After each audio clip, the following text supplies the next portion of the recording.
അപ്പോൾ guys good morning. അപ്പോൾ രാവിലെ എണീറ്റിട്ടുള്ളൊരു സ്കിൻ കെയറും എൻ്റെ ഒരു മോർണിംഗിലുള്ളൊരു ബ്രേക്ക്ഫാസ്റ്റാണ് കേട്ടോ ഇന്ന് കാണിക്കാൻ പോകുന്നത്. അപ്പോൾ രാവിലെ തന്നെ ഞാൻ എണീറ്റിട്ട് ആദ്യം ചെയ്യാൻ പോകുന്നതെന്ന് വെച്ച് കഴിഞ്ഞാൽ കർട്ടൻ പൊക്കിയിടുക എന്നുള്ളതാണ് കേട്ടോ. എനിക്ക് എപ്പോഴും റൂമിൽ നല്ല വെട്ടവും വെളിച്ചം വേണം എന്നുള്ളത് നിർബന്ധമാണ്.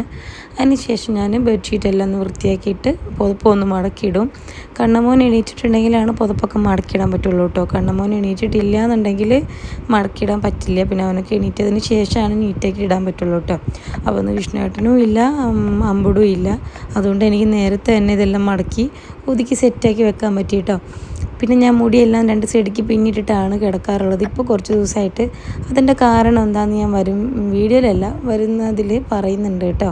അപ്പം ഇപ്പം എനിക്കെന്തോ ഇങ്ങനെ ഭയങ്കര കംഫർട്ടുമാണ്, മുടി ഒഴിച്ചിലൊക്കെ ഉള്ളത് കൊണ്ടാണ്. അതിന് ഡീറ്റെയിൽ ആയിട്ട് ഞാൻ പറയാം കേട്ടോ.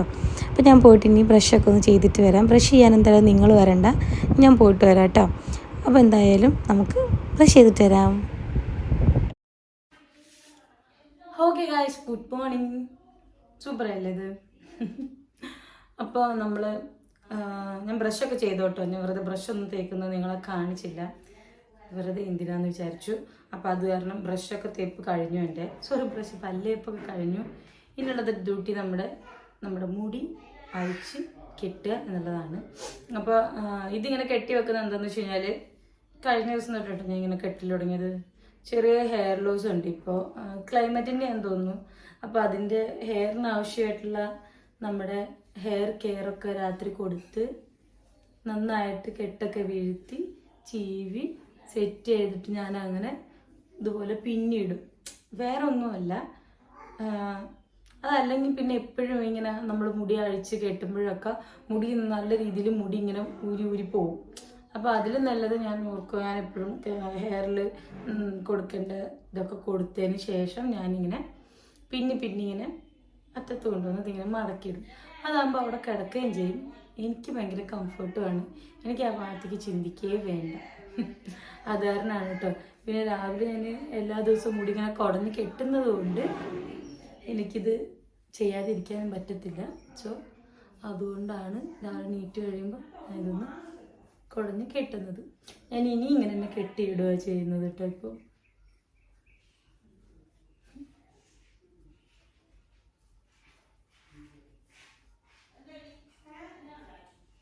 അപ്പോൾ എല്ലാം കഴിഞ്ഞതിന് ശേഷം ഞാൻ വീണ്ടും ഇതാ രണ്ട് സൈഡിലേക്ക് അതുപോലെ തന്നെ മടഞ്ഞിട്ടിട്ടുണ്ടായിരുന്നു. അപ്പോൾ ഇങ്ങനെ കിട്ടുമ്പോൾ ഒത്തിരി മുടിയൊന്നും പോകുന്നില്ല കേട്ടോ. അപ്പോൾ അതിന് ശേഷം നമുക്കൊരു മോർണിംഗ് സ്കിൻ കെയറിലേക്ക് കിടന്നാലോ. ഇത് എൻ്റെ ഒരു ഇച്ചിരി ഡ്രൈ സ്കിന്നാണ്, അപ്പോൾ ഞാൻ അതിനുള്ള പ്രൊഡക്റ്റാണ് കേട്ടോ യൂസ് ചെയ്യണത്. ഇത് ഞാൻ എടുത്തിട്ടുള്ള പ്ലമ്മിൻ്റെ ടോണറാണ് കേട്ടോ. അപ്പം നിങ്ങൾക്ക് ഇഷ്ടമുള്ളത് എടുക്കാം. പിന്നെ നിങ്ങളുടെ സ്കിന്നിന് ഏതാണോ പറ്റണത് നോക്കിയിട്ട് വേണം എടുക്കാൻ. അതല്ലെങ്കിൽ മുഖത്ത് എന്തെങ്കിലും ഇച്ചിങ്ങോ അല്ലെങ്കിൽ കുരുക്കളൊക്കെ വരാൻ ചാൻസ് ഉണ്ട് കേട്ടോ. എനിക്ക് കഴിഞ്ഞ ദിവസം അങ്ങനൊരു സൺസ്ക്രീൻ മാറ്റി യൂസ് ചെയ്തിട്ട് പണി കിട്ടിയിട്ടുണ്ടായിരുന്നു. അപ്പോൾ ഞാൻ ആദ്യം ഫേസിൽ ടോണറൊക്കെ ഇട്ട് ഒന്ന് സെറ്റ് ആയതിന് ശേഷം ഞാൻ മോയ്സ്ചറൈസറാണ് ഇടുന്നത്. നിങ്ങൾക്ക് എന്തെങ്കിലും സെറം അപ്ലൈ ചെയ്യാനുണ്ടെങ്കിൽ ഈ ഒരു ടൈമിൽ സെറം അപ്ലൈ ചെയ്തിട്ട് മോയ്സ്ചറൈസർ ഇടാം. ഞാൻ സെറം ഇപ്പോൾ കൊടുക്കണില്ല, ഇട്ടിട്ടില്ല. അപ്പോൾ ഞാൻ സെറം എടുക്കാറുണ്ട്. അപ്പോൾ ഞാനിപ്പോൾ സെറം എടുത്തിട്ടില്ല കേട്ടോ. അപ്പോൾ ഞാൻ എടുത്തിട്ടുള്ളത് മോയ്സ്ചറൈസർ എന്ന് വെച്ച് കഴിഞ്ഞാൽ ഡോട്ട് ആൻഡ് കീയുടെ. അത് ഞാൻ ഈ ഇടയ്ക്കാണ് കേട്ടോ യൂസ് ചെയ്ത് തുടങ്ങിയത്. ഞാൻ സ്മിട്ടണിൽ നിന്ന് അതിൻ്റെ ചെറിയത് ഞാൻ വാങ്ങിയിട്ടുണ്ടായിരുന്നു. ഇത് കണ്ടോ, അതിൻ്റെ ചെറുതൊന്ന് വാങ്ങിയിട്ടുണ്ടായിരുന്നു, ഒന്ന് ടെസ്റ്റ് അടിച്ച് നോക്കാൻ എങ്ങനെയുണ്ടെന്ന് അറിയാൻ വേണ്ടിയിട്ട്. അപ്പോൾ യൂസ് ചെയ്തപ്പോൾ തന്നെ എനിക്ക് ഭയങ്കരമായിട്ട് ഇഷ്ടപ്പെട്ടിട്ടുണ്ടായിരുന്നു. അപ്പോൾ ഞാൻ എന്ത് ചെയ്തു, ഒരു വലിയ ബോട്ടിലങ്ങ് മേടിച്ചു. അപ്പോൾ ഞാനിപ്പോൾ അതാണ് യൂസ് ചെയ്തുകൊണ്ടിരിക്കുന്നത്. ആദ്യം ഇതിന് മുന്നേ ഞാൻ എടുത്തത് ഡോട്ട് ആൻഡ് കീയുടെ ആയിരുന്നു എടുത്തുകൊണ്ടിരുന്നത്. ഇപ്പോൾ അത് ചേഞ്ച് ചെയ്തിട്ട് ഇതാണ് ഞാൻ യൂസ് ചെയ്യുന്നത് കേട്ടോ. എനിക്ക് ഭയങ്കര ഇഷ്ടമെന്ന് വെച്ച് കഴിഞ്ഞാൽ എനിക്ക് ഭയങ്കരമായിട്ട് ഇഷ്ടപ്പെട്ടു. അങ്ങനെ ഒരുപാട് ഓയിലി ആയിട്ട് അങ്ങനെ നിൽക്കുന്നില്ല, എന്നാൽ നമ്മുടെ സ്കിന്നിന് ആവശ്യമായിട്ടുള്ളൊരു ഓയിലി കീപ്പ് ചെയ്ത് നിർത്തുന്നുമുണ്ട്. അപ്പം എനിക്ക് ഭയങ്കരമായിട്ട് ഇഷ്ടപ്പെട്ടു ഗൈസ്. അപ്പോൾ അതൊക്കെ ഇട്ടതിന് ശേഷം നമ്മൾ നെക്സ്റ്റ് എന്ന് വെച്ച് കഴിഞ്ഞാൽ സൺസ്ക്രീമാണ് ഇട്ട് കൊടുക്കേണ്ടത് കേട്ടോ. അപ്പം ഇതൊക്കെ എല്ലാവർക്കും അറിയുന്ന സ്റ്റെപ്സാണെന്ന് എനിക്കറിയാം, പക്ഷേ എന്നാലും ഞാൻ ചെയ്യുന്ന സ്റ്റെപ്പ് ഞാൻ കാണിക്കുന്നു എന്നേ ഉള്ളൂ. അപ്പം ഇതിൻ്റെ ഇടയ്ക്ക് ഡ്രൈ ക്രീമൊക്കെ യൂസ് ചെയ്യുന്നവർക്കും യൂസ് ചെയ്യാം കേട്ടോ. അപ്പോൾ ഞാൻ അക്കോളജിക്കയുടെയാണ് എടുത്തിട്ടുള്ളത്. കഴിഞ്ഞ ദിവസം ഞാൻ നമ്മുടെ ഫോക്സ് ടെയിലിൻ്റെ മേടിച്ചിട്ടുണ്ടായിരുന്നു. ഞാൻ പുറത്ത് മുമ്പ് അതാണ് യൂസ് ചെയ്യുന്നത് കേട്ടോ. കൊള്ളാൻ നല്ലതാണ്, എനിക്കിഷ്ടമായി. അപ്പോൾ ഇത് തീരാറായതുകൊണ്ട് ഞാൻ ഓർത്ത് ഇത് തീരട്ടെ, എന്നിട്ട് അത് എടുക്കാമെന്ന് കരുതിയിട്ട് ഞാനിത് തീർക്കാൻ വേണ്ടിയിട്ടായിരുന്നു കേട്ടോ. അപ്പം നമ്മൾ സൺസ്ക്രീൻ എടുത്തിട്ട് അതും ഫേസിൽ നന്നായിട്ട് അപ്ലൈ ചെയ്ത് കൊടുക്കണം. നെക്കിലും അപ്ലൈ ചെയ്യുന്നുണ്ട് കേട്ടോ. പിന്നെ 3 ഫിംഗർ എടുക്കേണ്ടവർക്ക് അങ്ങനെയൊക്കെ എടുക്കാം. ഞാൻ അങ്ങനെയൊന്നും എടുക്കാറില്ല. ഞാനല്ലാതെ അങ്ങ് എടുത്ത് ഉപയോഗിക്കുകയാണ് ചെയ്യാറുള്ളത് കേട്ടോ. അതിനുശേഷം ഞാൻ ഇത് നന്നായിട്ട് ഫേസിൽ നിന്ന് അപ്ലൈ ചെയ്ത് കൊടുക്കുന്നുണ്ട്. അങ്ങനെ ഇങ്ങനെ കാണുമ്പോൾ നിങ്ങൾക്ക് എന്തെങ്കിലും വൈറ്റ് കാസ്റ്റ് തോന്നുന്നുണ്ടെങ്കിൽ വെറുതെ തോന്നുന്നതാണ് കേട്ടോ. കാര്യം ഞാനിപ്പോൾ ഇത് 3ാമത്തെ എങ്ങാണ്ട് ബോട്ടിലാണ് അക്കോളജിക്കയുടെ. കാര്യം വാട്ടർമെലൻ്റെയാണ് കേട്ടോ, അക്കോളജിക്ക വാട്ടർമെലൻ്റെയാണത്. നല്ല രീതിയിൽ അബ്സോർവ് ആവുന്നുണ്ട്. എനിക്ക് ഭയങ്കര ഇഷ്ടമാണ് കേട്ടോ ആ പ്രൊഡക്റ്റും. ഞാൻ ഇടയ്ക്ക് ചേഞ്ച് ചെയ്ത് മേടിച്ചു എന്നേ ഉള്ളൂ ഇത്തവണ ഫോക്സ് ടെയിലിലേക്ക്. അപ്പോൾ അതും കഴിഞ്ഞു. പിന്നെ മസ്റ്റായിട്ട് ഞാനൊരു പൊട്ട് വെക്കും കേട്ടോ. അതെനിക്ക് ശീലമായിപ്പോയി. കാര്യം അതുണ്ടെങ്കിൽ എനിക്ക് എന്തൊരു സംതൃപ്തിയാണ്. പക്ഷെ അത് കാരണം ഞാനെടുത്ത് ഒരു പൊട്ടും വെച്ചു. ഇനി ഞാൻ കാവടി തുള്ളി അടുക്കളയിലേക്ക് പോട്ടെ ഗൈസ്. അപ്പോൾ ഗൈസ്, എന്നത്തെയും പോലെ രാവിലെ നമ്മൾ വെള്ളത്തിൽ നിന്ന് വേണം തുടങ്ങാൻ. ഇന്ന് ഞാൻ പ്രത്യേകിച്ചൊന്നും സോക്ക് ചെയ്തില്ല. ഞാൻ സോക്ക് ചെയ്യാൻ മറന്നുപോയി ഇന്നലെ. അപ്പോൾ അത് കാരണം ഞാൻ ഇന്നും നോർമൽ വാട്ടർ തന്നെയാണ് എടുക്കുന്നത്. അല്ലെങ്കിൽ സോക്ക് ചെയ്തൊക്കെ എടുക്കാമായിരുന്നു. ഇന്നലെ ആരൊക്കെ ചോദിച്ചിട്ടുണ്ടായിരുന്നു ചിയാ സീഡ് എങ്ങനെ എടുക്കുന്നത് എന്നുള്ള കമൻ്റ് ഉണ്ടായിരുന്നു. ഞാൻ എടുക്കുന്നത് തലേ ദിവസം ഇച്ചിരി വെള്ളത്തിൽ കുറച്ച് ചിയാ സീഡ് ഇട്ട് വെക്കും. പിറ്റേ ദിവസം തിളപ്പിച്ചാറിയ വെള്ളം എല്ലാം തിളപ്പിച്ച് എല്ലാം തണുത്തായി തിളപ്പിച്ചാറിയ വെള്ളത്തിൽ അത് ഇട്ടിട്ട് കുടിക്കും. അങ്ങനെയാണ് ഞാൻ ചെയ്യുന്നത് കേട്ടോ.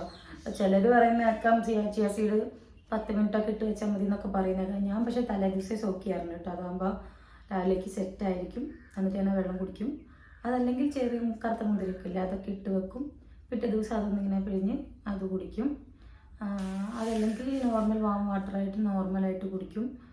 അങ്ങനെയൊക്കെയാണ് ഞാൻ എടുക്കാറുള്ളത്. അങ്ങനെ മറന്നുപോയി കഴിച്ച് നമുക്ക് വെള്ളം കുടിക്കും.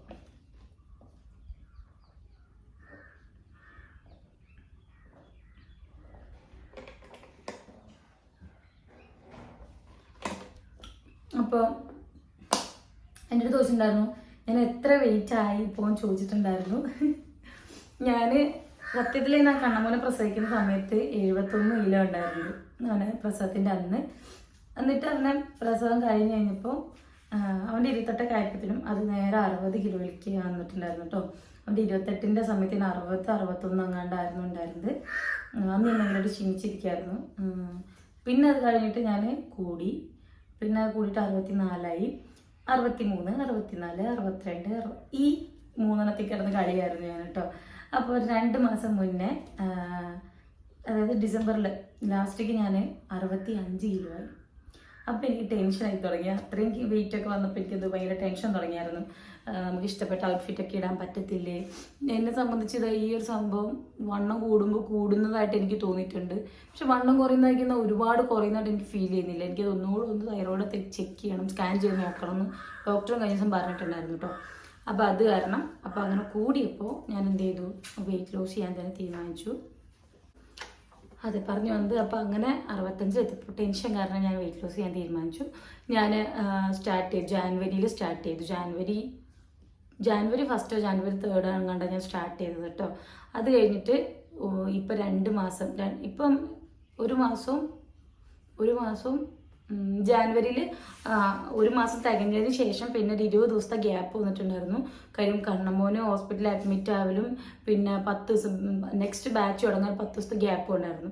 അപ്പോൾ ഞാൻ ഏതിലാണ് ജോയിൻ ചെയ്തതെന്നൊക്കെ ഞാൻ ഡീറ്റെയിലായിട്ട് പിന്നത്തെ ഒരു വ്ളോഗിൽ പറയാം കേട്ടോ. ഇതൊരു പ്രൊമോഷൻ, അതിൻ്റെ ഇടയ്ക്ക് ഒരു കോൾ വന്നു. പ്രൊമോഷനോ കാര്യങ്ങളൊന്നും അല്ല കേട്ടോ. ഞാൻ പ്രൊമോഷൻ രീതിയിലോ അല്ലെങ്കിൽ ഞാൻ അങ്ങനെ ജോയിൻ ചെയ്തൊരു കാര്യമൊന്നുമല്ല കേട്ടോ. ഞാൻ പേഴ്സണലി ഇതായിട്ട് ജോയിൻ ചെയ്തൊരു കാര്യമാണ്. ഓക്കെ, അപ്പോൾ അത് ഞാൻ ഡീറ്റെയിലായിട്ട് വേറൊരു വീഡിയോ പറയുന്നതായിരിക്കും അല്ലെങ്കിൽ ചെയ്യുന്നതായിരിക്കും. അപ്പോൾ അങ്ങനെ ഞാൻ സ്റ്റാർട്ട് ചെയ്യുന്നത് 65 കിലോ എന്നാണ്. അതിന് ഞാൻ 6 കിലോ കുറഞ്ഞപ്പോൾ 1 മാസം ഞാൻ പ്രോപ്പർ അവരുടെ ഡയറ്റിൽ ഫോളോ ചെയ്തു. ബാക്കി 20 ദിവസം ഞാൻ എൻ്റേതായ കൺട്രോളിൽ പോകുമായിരുന്നു. ഫെബ്രുവരി 20 വീണ്ടും സ്റ്റാർട്ട് ചെയ്തു. ഇപ്പോൾ വീണ്ടും സ്റ്റാർട്ട് ചെയ്തിട്ട് ഇപ്പോൾ എത്രാം തീയതി വയസ്സ് 3-ാം തീയതി 4-ാം തീയതി ഓക്കെ 4-ാം തീയതി. അപ്പോൾ വീണ്ടും സ്റ്റാർട്ട് ചെയ്തിട്ട് അപ്പോൾ 1 മാസം 14 ദിവസമായി ഞാൻ പ്രോപ്പർ ഡയറ്റിൽ പോകാൻ തുടങ്ങിയിട്ട്. ബാക്കി 20 ദിവസം ഞാൻ ഡയറ്റിലായിരുന്നു. 10 ദിവസത്തോളം എനിക്ക് ഡയറ്റിൽ വർക്കൗട്ട് ചെയ്യാൻ പറ്റിയിട്ടുണ്ടായിരുന്നില്ല. ബാക്കി 10 ദിവസമൊക്കെ കറക്റ്റായിട്ട് മൂവ് ചെയ്തിട്ടുണ്ടായിരുന്നു. അപ്പോൾ അങ്ങനെ 6 കിലോ കുറച്ച് ഇപ്പം ഇങ്ങനെ ഇരിക്കുന്നു. അപ്പോൾ ഞാൻ ഓർക്കുന്നത് ഒരു 3-4 കിലോ കുറച്ചൊരു 55-56 കൊണ്ട് നിർത്താമെന്നാണ് വിചാരിക്കുന്നത്. എന്നിട്ട് ഫോളോ ചെയ്ത് പോകാമെന്നുള്ളൊരു മെയിൻറ്റെയിൻ ചെയ്ത് പോകാമെന്നുള്ളൊരു രീതിയിലാണ് ഞാനിപ്പോൾ നിൽക്കുന്നത് കേട്ടോ. അപ്പം ഇനിയിപ്പോൾ 2-3 കിലോ കൂടെ കുറച്ചാൽ മതി. 56-55 വരാനൊരു 2-3 കിലോ കുറച്ചാൽ മതി. 59 ആയി, 56, 57, 58, 59, 3-4 കിലോ കുറച്ച് കഴിഞ്ഞാൽ എൻ്റെ ഒരു എയിമിലേക്ക് എത്തും. എൻ്റെ എയിം എന്ന് പറഞ്ഞു കഴിഞ്ഞാൽ അതാണ്. ഞാൻ കറക്റ്റ് എൻ്റെ ഒരു എയിമിലേക്ക് എത്തിക്കഴിഞ്ഞ വിഷ്ണുവിൻ്റെ എനിക്കൊരു ഗിഫ്റ്റ് തരാമെന്ന് പറഞ്ഞിട്ടുണ്ട്. അതാണ് എന്നെ മുന്നോട്ട് നയിക്കേണ്ട പ്രചോദനം. അവിടെ തന്നെ ഒരു കൂടുതൽ ഡീറ്റെയിൽസൊക്കെ ഞാൻ പിന്നെ പറയട്ടെ ഗൈസ്. അപ്പോൾ നമുക്ക് എന്തായാലും രാവിലെ കഴിക്കാൻ ഉണ്ടാക്കാം. ഓക്കെ. അപ്പോൾ നമ്മൾ ഇന്ന് എനിക്ക് കഴിക്കാനായിട്ട് എടുക്കുന്നത് ചപ്പാത്തിയാണ് കേട്ടോ. ഞാൻ അങ്ങനെ പാക്കറ്റ് ചപ്പാത്തി വളരെ കുറവായിട്ടാണ് എടുക്കാറുള്ളത്. പക്ഷേ എന്തായാലും ഇന്നലെ നമ്മൾ അത്യാവശ്യമായപ്പോഴത്തേനും ഒരു പാക്കറ്റ് ചപ്പാത്തി മേടിച്ചിട്ടുണ്ടായിരുന്നു. അപ്പോൾ അത് തന്നെയാണ് ഞാൻ മോർണിംഗിൽ എടുത്തിട്ടുള്ളത് കേട്ടോ. അപ്പോൾ മാക്സിമം നിങ്ങളത് ഒഴിവാക്കാൻ നോക്കുക. ഇവിടെ ഞാൻ മേടിക്കുമ്പോഴാണെങ്കിലും എന്നോട് അച്ഛൻ പറയാറുണ്ട് മാക്സിമം ഒഴിവാക്കാൻ വേണ്ടിയിട്ട്. അപ്പോൾ ചില ദിവസങ്ങളിൽ എനിക്ക് അല്ല ചില സാഹചര്യങ്ങളിൽ മേടിക്കേണ്ട ഒരു സാഹചര്യം വരുമ്പോൾ അങ്ങനെ ഞാൻ മേടിക്കുന്നതാണ്, സ്ഥിരമല്ല. അപ്പം ഞാൻ എന്ത് ചെയ്തു, രാവിലെ അതിൽ നിന്ന് ഒരു 2 ചപ്പാത്തി എടുക്കാൻ വിചാരിച്ച കാര്യം വേറെ ഒന്നുമല്ല. വിഷ്ണുവേട്ടൻ ഇന്നലെ പുറത്ത് പോയപ്പോഴത്തേനും അവർ ഷാപ്പിൽ പോയിട്ടുണ്ടായിരുന്നു ഫുഡ് കഴിക്കാൻ വേണ്ടിയിട്ട്. അപ്പോൾ അവിടെ നിന്ന് നല്ല നാടൻ ചിക്കൻ കറി കൊണ്ടുവന്നിട്ടുണ്ടായിരുന്നു കേട്ടോ. അപ്പോൾ അത് ഞങ്ങൾ ഇന്നലെ കഴിച്ച് കഴിഞ്ഞിട്ട് അതിന് ബാക്കി ഗ്രേവി ഉണ്ടായിരുന്നു. അപ്പോൾ അതങ്ങനെ ഫ്രിഡ്ജിൽ വെച്ചിട്ടുണ്ടായിരുന്നു. നല്ല അടിപൊളി കറിയായിരുന്നു. അപ്പോൾ അത് നേരെ ബാക്കി ഫ്രിഡ്ജിൽ വെച്ചിട്ടുണ്ടായിരുന്നു. അപ്പോൾ ഞാൻ ഓർത്തു അത് കൂട്ടിയിട്ട് ഈ രാവിലെ ചപ്പാത്തി കഴിക്കാൻ കരുതി. അപ്പോൾ അത് കാരണമാണ് ഞാൻ രാവിലെ ചപ്പാത്തി ഉണ്ടാക്കണം കേട്ടോ. അപ്പം ചപ്പാത്തി അത് കറണ്ട് പോകുന്നു. അച്ഛൻ അവിടെ അയൺ ബോക്സ് കുത്തിയപ്പോൾ കറണ്ട് ഇങ്ങനെ ഡിമ്മായിക്കൊണ്ടിരിക്കുകയാണ് കേട്ടോ. പിന്നെ അങ്ങനെ കറണ്ടൊക്കെ വന്നു. അതിനുശേഷം ഞാൻ ഈ വീഡിയോ ഞാനൊരു ആ ഒരു ഫുഡ് ഉണ്ടാക്കുന്നത് വരെ ഉള്ളൂ കേട്ടോ. അതിനുശേഷം ഞാൻ വേറെ വീഡിയോസൊന്നും എടുക്കുന്നില്ല. ഇതിൻ്റെ കൂടെ വേറെ ഒന്നും ഞാൻ ആഡ് ചെയ്യുന്നില്ല കേട്ടോ. ഞാൻ മോർണിംഗിലൊരു സ്കിൻ കെയർ കാണിക്കണം എന്നേ വിചാരിച്ചിട്ടുള്ളൂ. ഇപ്പോൾ എല്ലാവർക്കും ഉള്ളൊരു ഇതാണല്ലോ. അപ്പോൾ എൻ്റെ ചപ്പാത്തിയും കാര്യങ്ങളൊക്കെ റെഡിയായി. ഞാനപ്പോൾ കഴിക്കാൻ പോകണം. ഡയറ്റ് ആയതുകൊണ്ട് തന്നെ എനിക്ക് 9 മണിക്ക് മുന്നേ കഴിക്കണം. സോ അത് കാരണം ഇപ്പോൾ ഞാൻ 8:30 ആയിട്ടുള്ളൂ. അപ്പോൾ ഞാൻ കഴിക്കാൻ വേണ്ടി പോവാണ്. എൻ്റെ അമ്മ ഒരു രക്ഷയില്ലാത്ത കറിയായിരുന്നു ഗൈസ്. നല്ല രസമുണ്ടായിരുന്നു. എനിക്ക് സത്യം പറഞ്ഞാൽ കഴിച്ചിട്ട് കൊതി മാറിയില്ല ഗൈസ്. അപ്പോൾ എന്തായാലും ബൈ.